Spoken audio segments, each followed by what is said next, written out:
is up for grabs. Also, for those of you that trade futures, options on futures, give us a call. Some of the commodity products are obviously in play today, some of the metals specifically. In fact, gold is absolutely on fire today. I'm also going to talk extensively about bonds right now because I'm on the wrong side of the bond trade today. Yesterday hurt more, but yeah, the wrong side of the bond trade is not a good place to be right now, and we're going to discuss that in some detail.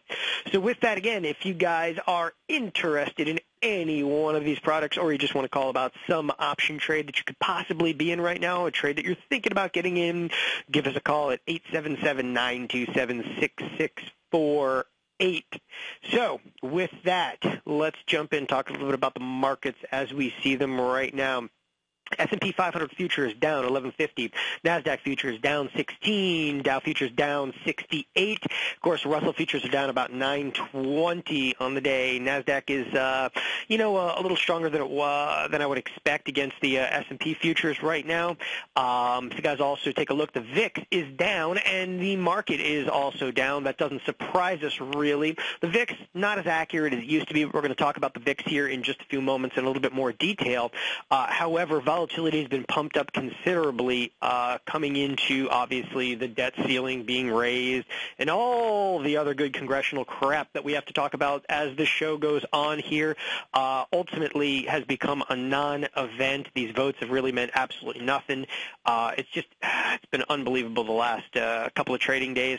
There's a lot of, what-if scenarios that were being thrown up over the weekend. What if? I mean, come on. They were going to do it. There was no question.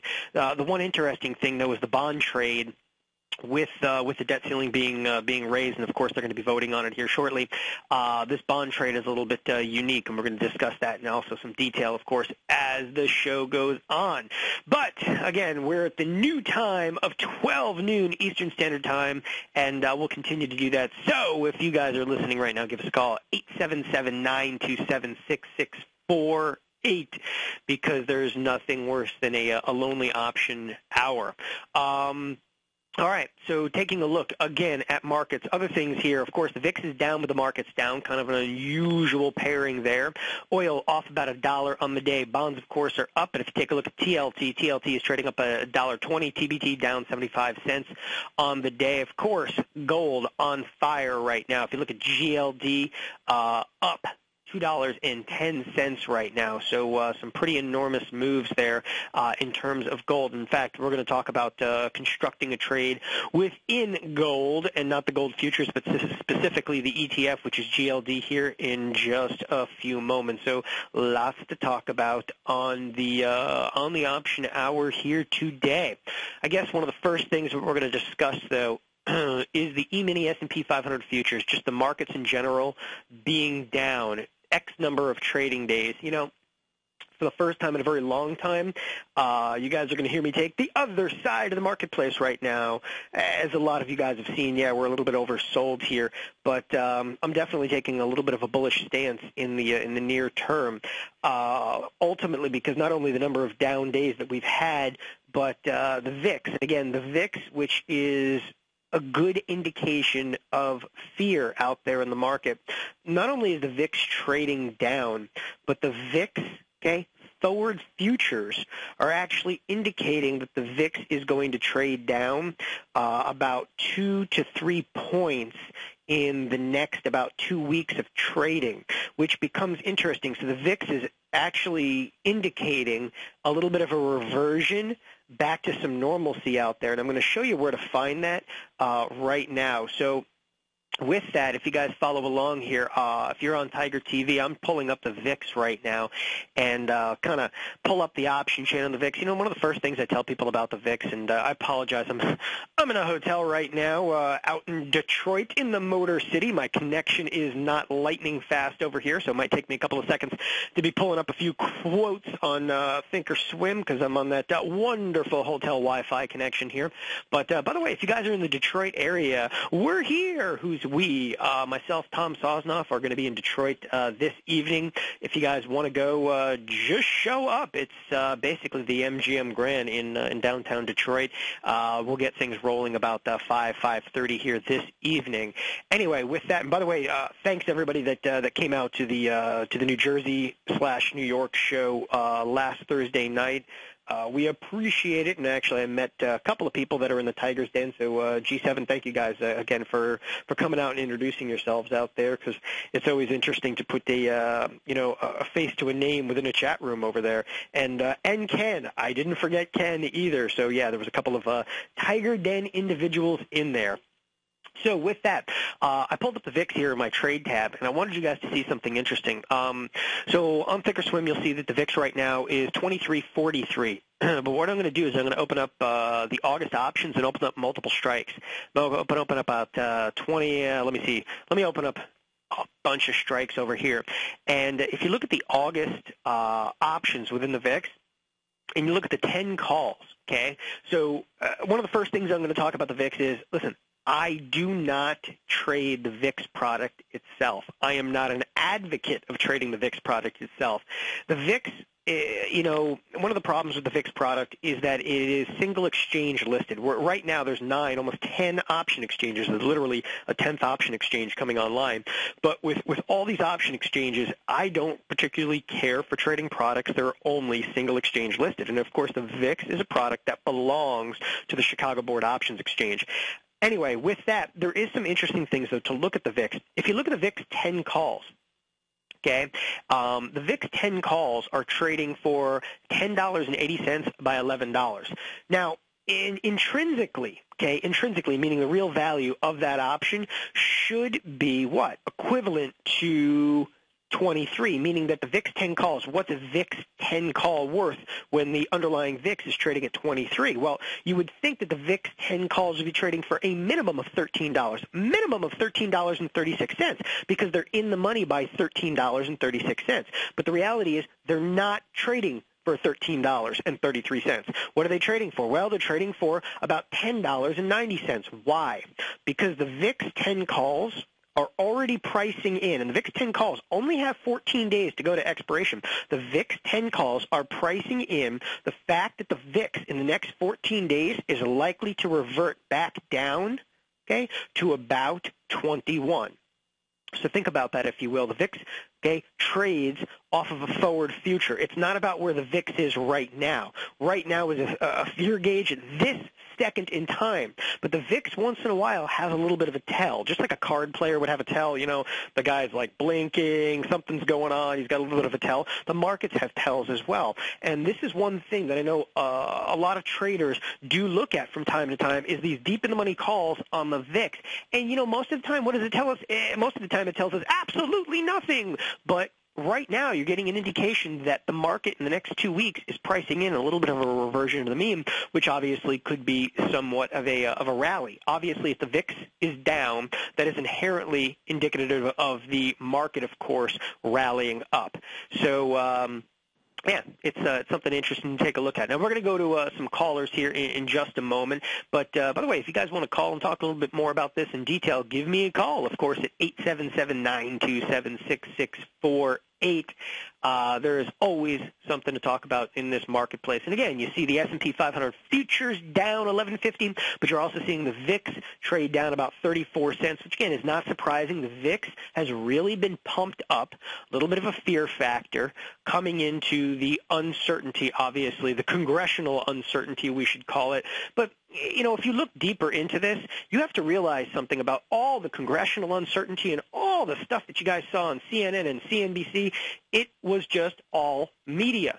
The market priced in, okay, the debt ceiling being raised. There is no if, and, or but about it, okay? You take a look at the bonds. The bonds have done nothing but rally. If there was really a threat, okay, of not only the debt being downgraded, but for the most part of default, these bonds would have traded down considerably. Interest rates would have come up to some extent.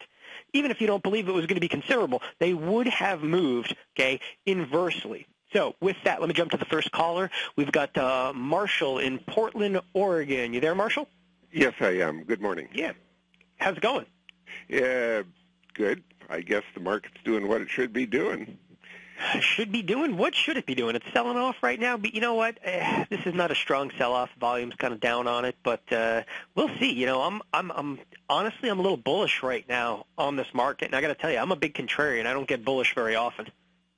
Well, I bought yesterday. I bought a 50 call on the SSO for $2. And all right, what month did you buy? August 20. All right. Yeah, whatever. All right, so the August 50 call in here, obviously the SSO is the inverse of the spiders. But so you bought the 50 call. You're sitting tight. Is just a little bit of a short-term trade, or are you going to hold this for a period of time? Yeah, I'm hoping to hold it for like a week or so. Sure.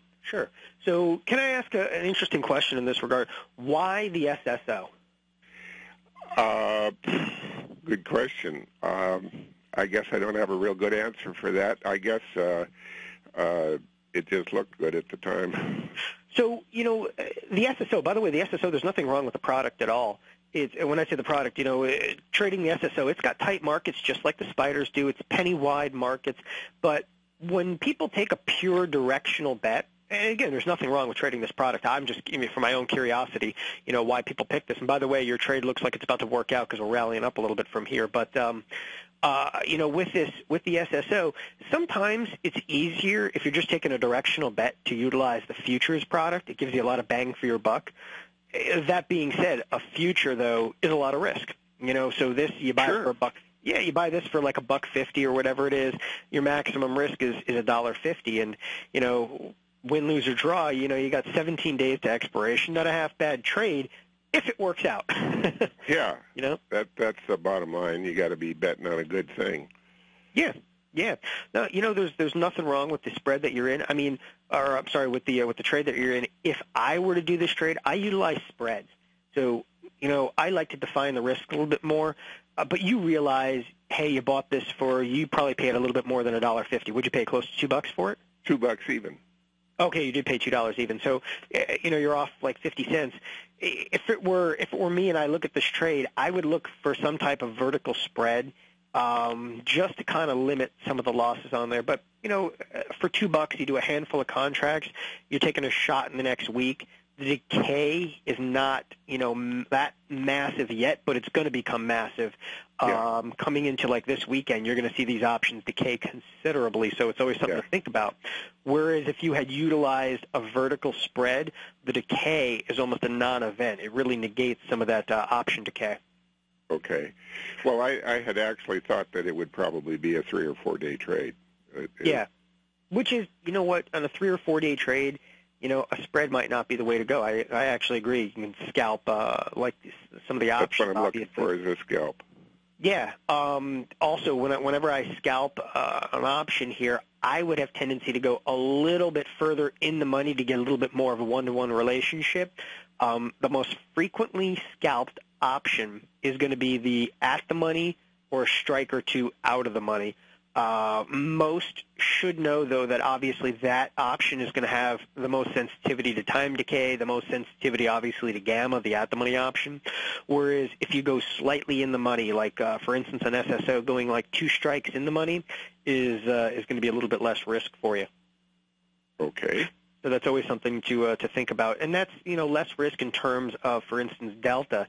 You go 2 strikes in the money, it takes you from like a 45 delta. The 48 calls have about a 62 delta, so you get a little bit more bang for your buck in buying a slightly in the money option. But it brings on a little bit more risk as well. Sure. Yeah. So you think this might be a good trade, though, for a scalp? You know what? So I'm definitely looking for a turnaround in the markets, and I got to say, it wouldn't surprise me if it happened today, maybe tomorrow. I mean, I'd like to see a pretty big burst rally. We've had a lot of down days, you know. Yeah, that's what I was looking at. Yeah, the market's interesting that way. You know, people look at the market sometimes as a coin flip. You know, one day it's up, the next day it's down. But if you took a coin and flipped it, you know, 8, 9 times in a row, and 8 times in a row, if you flipped that coin, it came up heads, you know, what are the odds on the 9th time when you flip that coin that it's going to come up heads. I want to make sure it's not a two-headed coin. Right, but to think about that, if you flipped a coin and 8 times it literally came up, right, and then the 9th time it's still a 50-50 shot, but that's not true in the markets. Okay, that coin flip is not true. That perfect random scenario isn't true. People have memory, and there's so many of us looking at overbought, oversold. How many indicators do you have running right now in the back in stochastics and MACDs? Everybody knows right now we're oversold. What's interesting about this sell-off too is this sell-off hasn't been that steep, meaning we've sold off consecutive days, but it hasn't been that steep. But at the same time, everybody's looking at the exact same thing. It's like we're watching all the exact same crappy movie at the same time. Guess what? Everybody is thinking right now that we're going to rally, and we inherently might. In fact, the futures now are instead of down 1150, they're down about 850. And again, it wouldn't surprise me if we pop back up here throughout this trading day. We may see some big reversals today. Yeah, it kind of looks that way to me. It looks like it's getting tired on the downside is what it looks like. Yeah, the only thing that's got me personally concerned, the VIX is confirming that we could possibly rally back up. The thing that's got me concerned is the bond trade. But the bond trade right now is all kinds of screwed up because obviously the debt ceiling. And there's a lot of relief in the bond markets, but the bonds are moving so much to the upside right now, which interest rates are going down, that our belief kind of internally, I talked to some of the guys at ThinkorSwim, TD Ameritrade, and our belief internally is that there are a lot of people over in Europe kind of running scared right now. Yeah. And what I've said on this show week after week is that in the end, when it comes to bonds, whether our debt was downgraded, whether all hell broke loose over here, even if the debt ceiling wasn't raised, in the end, our crap is still better than their crap. And that's what you have to start to realize is that this has always been kind of a safe haven, They're going to get paid one way or another. It might be delayed. It could be all kinds of things, but they will get paid, and they know that, and that's why it's coming. That being said, it looks like the world right now is buying gold, which is so as a contrarian, I have to say that that right there we're going to talk about in just a moment here on the show. I'm looking, of course, to get short gold in all kinds of ways. I agree with you. I can't stand gold, a $20 up move today. It's ridiculous. Yeah. Yep. Yeah. So thanks for calling. If you have anything else, let me know. Thank you very much, Don. Thanks. Good talking to you, Marshall. Bye. Okay, bye. So with that, I actually do agree with some of Marshall's trading strategy there. Again, I'm a little bit of a contrarian, and when you talk about being a contrarian, it doesn't mean that I'm always bearish. And by the way, I grew up a bear. All right, and I always tell people that I literally grew up in a bearish family, whatever that means. No, I grew up, I have family members that are traders and so forth, and traders have tendency to be contrarians. Most of the time, the markets rally. Contrarians are always on the other side of those particular rallies there. So, when I learned about trading, I was never taught to be a stock picker. All right, I'm not an individual that goes out and says, hey, what do you think this stock's going to do today? What do you think this stock's going to do? I look at, again, more index-related products. I look at relationships between the index products, the VIX, the bonds out there. It's a little bit more of what we call tape reading. All right, so looking at market internals in association with other market internals rather than looking at MACDs, Fibonacci, stochastics, Bollinger Bands, whatever it may be. And by the way, looking at all the other stuff in the technical analysis is by no means wrong. Everybody derives an opinion somehow, some way. Okay. In the end, though, I've always found that strategy you select is significantly, to me, more important than the direction that I'm picking in the marketplace. So with that, again, if you guys want to give us a call today, the lines are wide open right now, 877-927-6648. Give us a call, talk about your stock trades, your option trades, your futures trades. Call us and talk about any trade because it's not too exciting of a show when we don't have much to talk about. Anyway, there's actually a ton of stuff to talk about today. So S&P 500 futures now down 925, NASDAQ futures down 1175. As I've been saying, I don't get bullish very often. I am definitely a little bit bullish right now. So as we all agree, the market's a little bit oversold here. Indications that, obviously a debt ceiling agreement has been reached. Hopefully we rally up. The there's been a lot of chat lately back and forth about how the market has not been forward-looking recently. And I actually disagree with that. So I was on the ThinkorSwim chats, and we'll take a next caller here in just a moment. But I was in the ThinkorSwim chats the last couple of days, and there's so many individuals in there. On a day-to-day basis, we have about 10,000 clients within our ThinkorSwim by TD Ameritrade chat rooms. And I was watching a lot of clients chatter back and forth about how the market has not been forward-looking, how the market's just been trading off of the news on a second-to-second basis. And I actually disagree with that. And the reason I disagree is, we really believe that the markets have priced in that the debt ceiling, wasn't even an issue. And as I was saying that earlier today, if you take a look, I'm actually going to pull a chart. Imagine that, me pulling up a chart. If you take a look real quick, I've pulled up a chart, and it's on the Tiger TV right now. If you take a look at the chart on TLT. So TLT is basically the ETF version of the a 20-year bond out there. So you could look at the futures, you could look at the /ZB, you could look at the /ZN, which is the 10-year note. The ZB is a 30-year bond out there, future. But if you take a look at this, what's interesting is, again, if there was a true fear of default in our bond and or treasury marketplace out there, what would individuals have done, or what would trading firms around the world have done with the bond and note market? Well, they would have sold it off. They would have sold it off and dumped capital elsewhere. You didn't see that. In fact, you saw the exact opposite. What we saw is bonds rallying, interest rates literally going down, coming into these talks on the debt ceiling. So the marketplace has been extremely forward-looking, in that regard. So that a lot of people are saying, well, why are we selling off right now? How could we possibly selling off? Because the market already priced in weeks before a rally that the debt ceiling obviously would be, of course, raised. The markets are just selling off right now because it's become a completely and totally non-event, right? So we're not necessarily, trading moment by moment on all this political atmosphere and political news. And the reality of that is Obama got on TV and broke into everybody's favorite show last week. No, literally, there was a bunch of people also in the chat rooms complaining about how Obama jumped in and broke into The Bachelor. And you couldn't see what was going to happen in The Bachelor because there was a press conference with the president. Oh, no. Anyway. With that, Obama talks about how talks were breaking down last week. And you know what the futures did? The S&P 500 futures and the bond futures? You know what they did? Absolutely nothing, because they already priced it in. The futures moved down, a 1.5 on Obama basically saying talks are not going well. So the markets priced it in, prior to that. It was a little bit of grandstanding. In the end, everybody thought nobody cares. So with that, by the way, this is a monster chart. If you guys are taking a look at the TLT here, it just ripped to the upside. And I am on the wrong side of this trade. There's no question about it. I'm long TBT in all kinds of ways. So with that, if you guys would give me a call, 877-927-6648. We're going to jump to the next caller. It's Kevin in New Jersey. Got a question about the weekly strategies out there. You there, Kevin? Yes, sir. How you doing, Don? Hey, sorry to keep you waiting, man.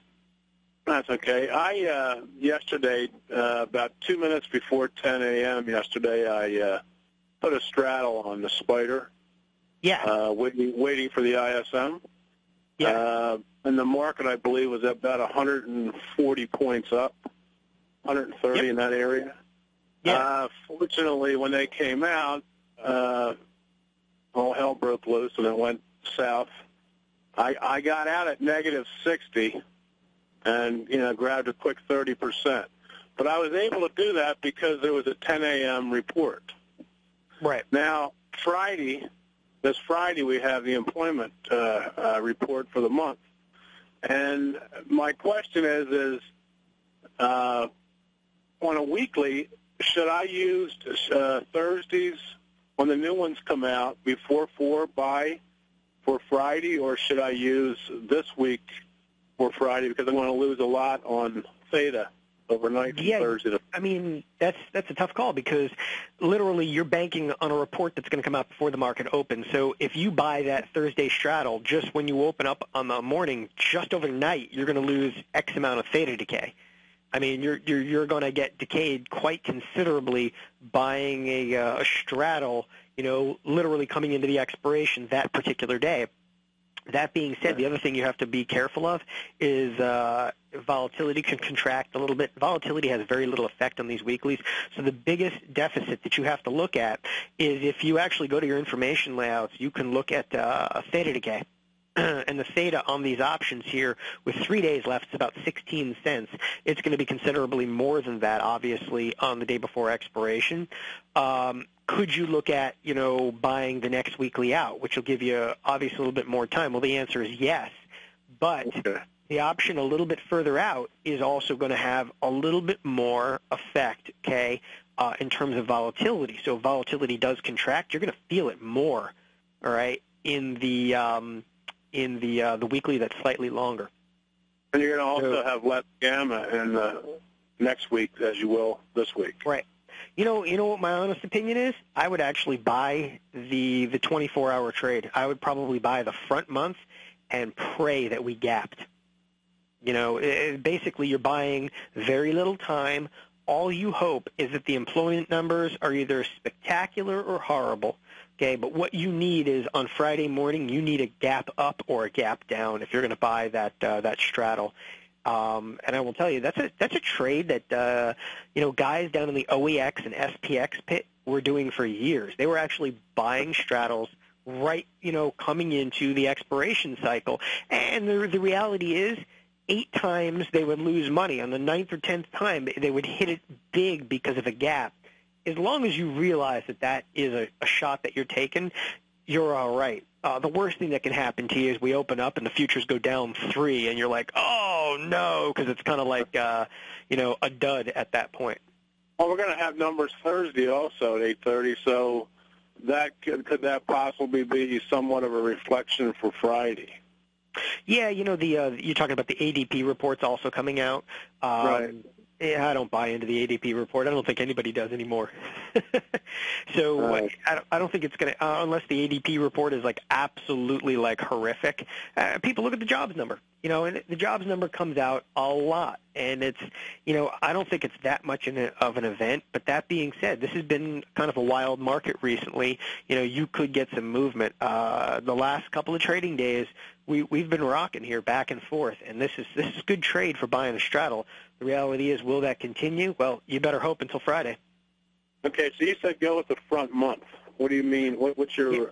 I would go for the front week, meaning that literally with 1 day to go to expiration. And the reason is, you mentioned it, it's got the best gamma. Okay. When you're long options, gamma can be your best friend. And what will happen is, let's say you're at 128, you buy a 128 straddle. There with 1 day to go, you pay, let's say, $2 for it. I'll give you a number, $2 for it. You better hope for a gap up or a gap down, $2. And you know what? I think that front month straddle will probably be trading for a little bit less than that at that time. But the reality is, you get a lot of bang for your buck. It could be a profitable trade. But if we have bad numbers or we have good numbers, which I doubt, then something's going to go, I would imagine. As erratic as this market has been in the last few days, I mean, it's 100 up, 100 down, 150 up, 140 down. I mean, it's just back and forth. It's unbelievable. So. Yeah, there's been a lot of guys calling in the last couple of weeks talking about gamma scalping, which has actually been a really good play in the last 3 weeks, which I haven't talked about gamma scalping in years. The last 3 weeks has probably been working. When gamma scalping is buying a straddle and literally scalping chunks of the straddle off as we move forward. And again, for years it was kind of dead because the volatility was so low. What's unique to me about this market is how much movement we're getting, but the VIX is only still at 23. I mean, we're actually moving considerably more than the VIX is actually pricing in, and that doesn't happen very often. But the movement that we're getting is a lot of two-way action, meaning that we're up 150, we're down 150. We're up 150, so we're actually not getting very far. But the reality is still a hell of a lot of movement right now. One thing I noticed yesterday was once the market was negative 40 in that area, it would stay between 40 and 20 and 10 and back and forth. And instead of buying another straddle, I just wrote down what I was going to buy. Yeah. And within 3 or 4 hours, I lost money. I mean, Oh, I yeah, lost money on paper. Yeah, And no, it didn't absolutely. move. Yeah. Why Yeah, is that? you know, It just deteriorated. I mean, why would it just deteriorate in that small a time range? that was the weeklies that you were also looking at? Yeah, the weekly. I mean, it just deteriorated. Not a lot, but I mean, that was theta decay coming out. I mean, that was just simply a decay crush. When you start to see, like, there's not a huge amount of movement in the markets are stagnating for any period of time, those weeklies burn fast. I mean, really fast. Obviously, the weeklies are getting crushed on a daily basis. If you take a look at the weeklies right now, there's 3 days left in them. There's 16 cents right now of decay per day. There's one tool we're going to put into ThinkorSwim in about 2 months.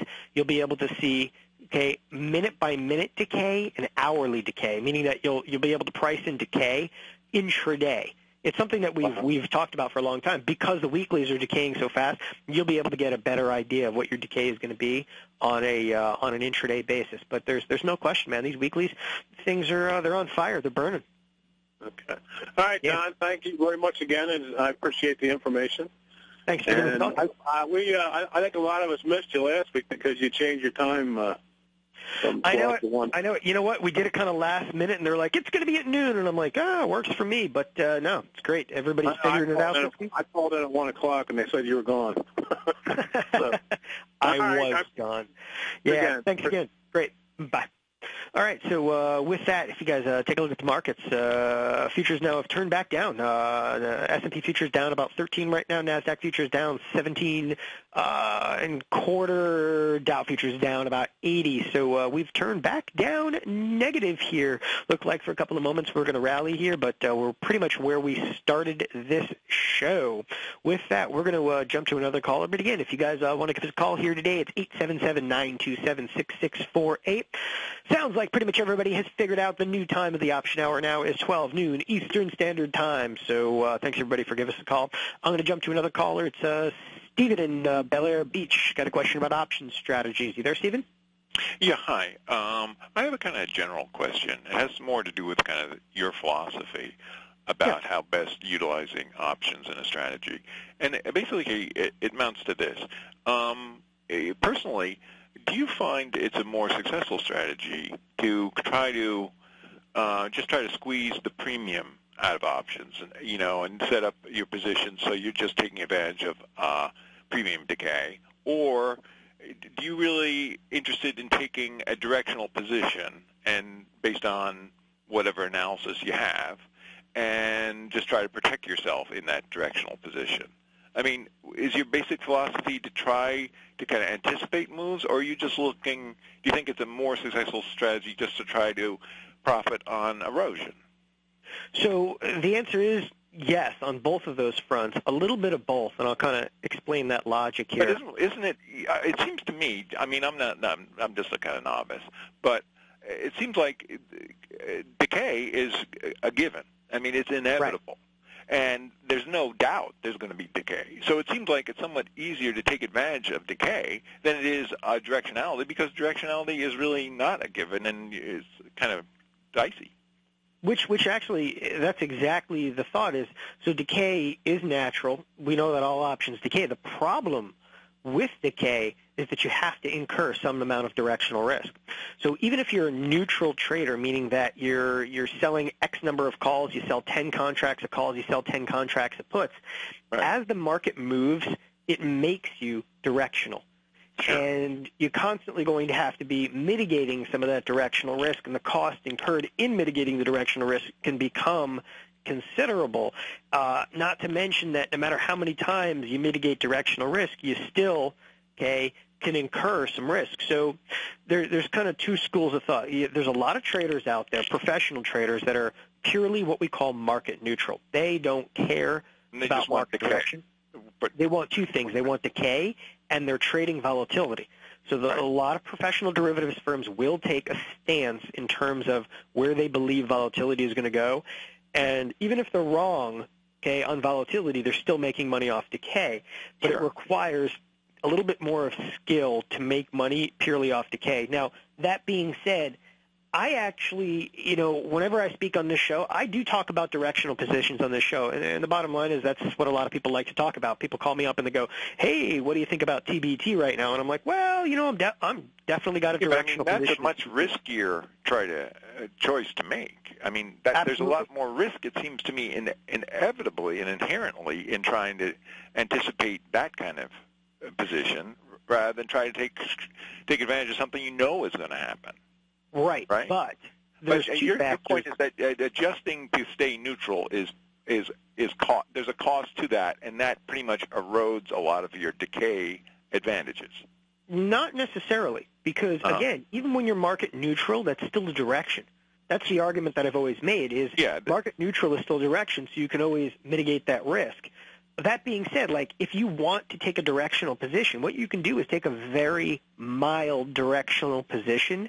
Okay? Right. It's almost a neutral strategy, and that is a lot of what I talk about on this particular show. So for TBT, for instance, right now, TBT is at $30 even. If I was going to construct trade on right now, it wouldn't be going out and buying calls. I would go out and do some type of sell-side strategy, meaning I'm selling some amount of premium that the market still has to move considerably against me.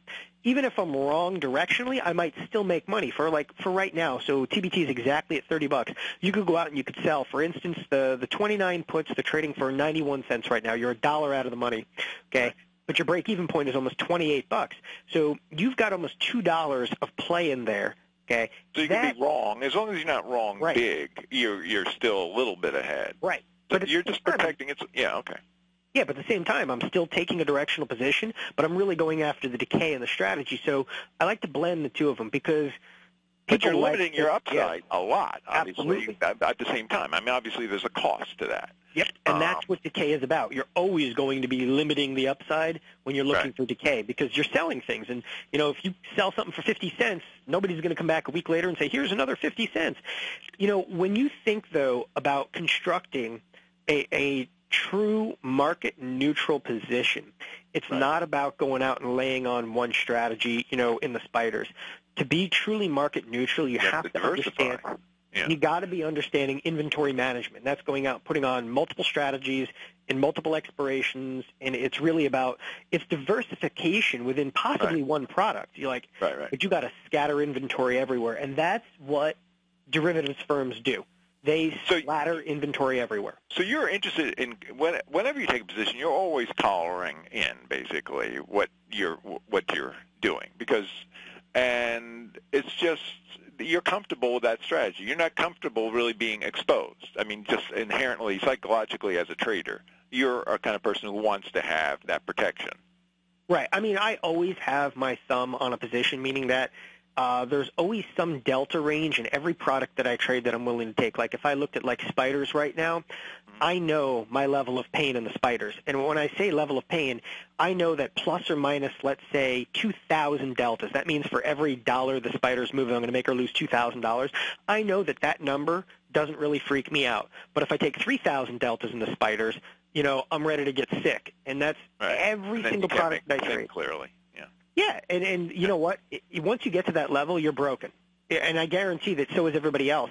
That's how markets move. Basically, everybody breaks the exact same time, the exact same moment. One of the primary reasons that people break down, panic, and close out trades is they don't understand the directional risk being incurred. Like everybody understands, if you buy 1,000 shares of XYZ, you got, basically, if it moves up or down $1, you're making or losing $1,000. But when you start to utilize option strategies, you can really tweak that. Like I'm telling everybody, today, I'm monstrously long TBT. It doesn't necessarily mean, though, that I own thousands of shares of TBT. I like to sell puts. I like to sell put spreads. I like to buy in-the-money call spreads. But everything I'm doing is this measured amount of directional risk incurred to get to my specific number. The reality is, on this trade right now, on TBT, I'm actually maxed in my directional risk. I'm not willing at this point to incur any more directional risk. By the way, you know what that tells me? That tells me that right now is probably I'm almost at this breaking point in TBT. That tells me so is everybody else. That tells me that we're ready to turn around. So if you're ever thinking about getting long something like TBT, this might be a good time because I'm about to lose it, and have to hedge a lot of risk. People in the same boat, sure. Yeah. Okay. Yeah, absolutely. That's really how markets function. Yeah. Yeah. And okay. That's I guess the psychology behind the marketplace is everybody panics at the exact same time, the exact same moment. We're all watching the same bad movie at the same time. You kind of know how it's going to end. But yet we're all still going through these motions. And, all the years of trading, one interesting thing that I find is, working for, one of the largest brokerage firms out there, you get to see everybody's order flow coming through. What's the most amazing thing, I will never forget this, I was sitting in their Chicago office in the crash in October of 2008, and I was watching, we have one screen in the office, it's a set of screens where you can watch everybody's order flow, meaning that every trade that comes through the system, you can watch it coming through in real time. The most amazing thing to me, every one of our clients was doing the exact same thing at the exact same time. Every one of them was panicking, and I'll never forget it because it was October 10th, 2008. I believe it was a Friday morning. People were just expunging positions, puking up their guts out of every single trade. And I remember looking at the guys next to me, I'm like, this is crazy. Everybody's selling everything right now. And that's when traders were like, buy everything. The guys on the well, when there's nobody left to sell, that's the bottom. Yeah, no, and it's one of the most interesting things to me is to see that. And by the way, people say that's not fair. You can see the order flow. Well, you can see the order flow on ThinkorSwim too. You just go into and check out our spread book. You're basically looking at the exact same thing I was looking at. The spread book shows everybody else's option trades going through the book. So it's I look at that kind of stuff. And by the way, speaking of which, the markets are breaking right now to the downside, which again, this is kind of surprising to me that you see a lot of fear baked into this market right now. The market, had priced in this crisis being averted, I think, days before. The market now is way forward-looking, and we're getting hammered, though, right now. I don't know if news came out or if the vote was finally completed right now. I'm sorry, I'm kind of blind sitting here, talking to you. But a lot of the times, after the congressional vote, you would see a big sell-off in the markets. They're like, hey, the world is not coming to an end. Let's sell the world off. We might be seeing a little bit of that right now, but there's definitely some downside movement here. In fact, the VIX is even up now on the day. Okay. All right. Well, let's go. Well, thanks. Thanks a lot. Yeah. Thank you for calling in. I appreciate your show. Okay. Good talking to you. Right. So fantastic callers that we had today. So with the last couple of minutes that I've got, I'm going to spend literally the last 4 or 5 minutes here today talking about a few of the trades, talking about what's going on in the markets right now. Again, I've expected a little bit of a turnaround in the markets here in the next, not if today, possibly tomorrow. I'd expect a little bit of a rally because we have, beyond the oversold level. And if you were to look at something like TBT right now, I stick with this particular trade. I've been talking about it for 3 weeks. I'm definitely long TBT. This trade not only hasn't worked out, this trade's been pretty horrific. That's why we're utilizing defined risk option strategies. So we've talked about trades in here as far as, August, buying the 33.35 call spread. The 33.35 call spread in August is almost toast. And people ask me, should I get out of it? No, sit tight. Don't worry. It's a defined risk trade. Anything can happen in the next 17 days. Win, lose, or draw. I still like, this particular position over here. With that being said, if you were looking at putting a position on like today in TBT, just an idea over here, again, you could go out and you could buy spreads in here, in-the-money call spreads and so forth, and I can kind of play around with this kind of live over here, but I'm just taking a look at an in-the-money spread right now. For instance, I'll give you guys an idea, the 29.31 call spread, the September 29.31 call spread is currently trading for a 68-cent debit. Realize that the 29 calls are already in the money by 79 cents. So literally this is a $2 wide spread trading for 68 cents. And it is, 88 cents. I apologize. It took me a second to pull a quote on there. So it's basically trading at intrinsic value right now. There's very, very little time value at all in here. The trade, for the most part, risks about 88 cents to be able to make about $1.12 in here. Win, lose, or draw, you got 45 days in here. And to say that the TBT is oversold is kind of ridiculous. As I was trying to point out earlier with TBT is I'm pretty much at what I call the puke point in TBT, meaning I'm actually a maximum allocation. My maximum allocation is already in over there. I'm not allocating anymore, which is typically indicative of us probably getting close to a bottom, because if I'm ready to toss my cookies, it doesn't happen often, but when it does, we're usually ready to turn. So I'm using myself as the guinea pig here. If I get out of some of my position, I'm the sacrificial lamb. With that, the other thing I would be looking at right now, and I am going to be looking at, of course, is I like the idea of getting short gold, because this is just ridiculous right now. If you look at GLD, GLD is up $2.28 in the day. I'm also going to pull up the actual commodity, the future itself. Gold futures, obviously on fire, absolutely on fire here. Throughout this particular trading session. So gold futures up $23 and change. And again, I like to look at GLD. I think it's a little bit more of a retail related product here. But a couple of things you could do in gold. If you don't believe all the upside is out yet in gold, you could go out and sell an out of the money call spread in gold. Okay, so I'm going to open up a few more strikes over here and taking a look at out of the money call spread. For example, I could go as far out as the 164s. And sell, for instance, the 164, 166 spread. It's only trading for about 55 cents. We could play around with this just a little bit over here. We could do like the 163, 165 spread for about 64-cent credit. Okay. That's definitely a possibility here. Now, if you were selling an out-of-the-money call spread, this is a $2 wide call spread that you're collecting 64 cents. Let's say, again, it's a September 163, 165 spread for a 64-cent credit. Obviously, your profitability is limited to 64 cents. But, okay, gold right now is at 160 on the button. Okay, you're selling a 163, 165. It definitely leaves you a lot of breathing room. Okay, and by the way, I don't like the long side of this. I'm a contrarian. Now, this is a little bit more of a conservative trade, selling an out-of-the-money call spread. Conservative from the nature that you can be dead wrong and still make money in this trade. If you are more aggressive, okay, so if you are more aggressive, you could even consider buying a slightly in-the-money spread. And I'm actually going to play around with this for a moment because I have not looked at this before hopping on the show over here, but here's an in-the-money spread that's interesting. Here's a 161, 159 put spread in the month of September for a $1.03 debit. It's a $2 wide spread for a $1.03 debit. This spread literally risks $1 to be able to make $1. There's no if, in, or but about it. The spread is risk a buck to be able to make a buck. It's a $2 wide put spread for a $1.03 debit.